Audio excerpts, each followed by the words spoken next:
tous les ans, depuis 2009 en fait, il y a des pêches scientifiques qui sont réalisées chaque été, puisque la chaussée de Saints, c'est une zone difficile à pratiquer en hiver notamment. Donc tous les étés, il y a des pêches scientifiques qui sont réalisées au filet.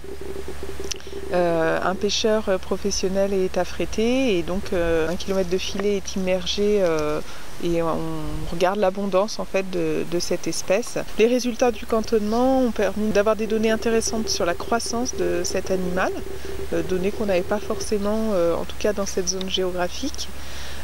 D'avoir des résultats aussi sur la sédentarité. Certaines langoustes, on les recapture d'une année sur l'autre aux mêmes poses. Donc on peut attester d'une sédentarité saisonnière, puisqu'à chaque fois en été elles sont sur le même caillou, mais on ne sait pas ce qu'elles font en hiver. Donc ça reste une question à travailler dans les années à venir. On observe aussi que beaucoup de mâles sont capturés. C'est essentiellement des mâles qui sont capturés, donc ça aussi c'est une donnée qu'on ne connaissait pas.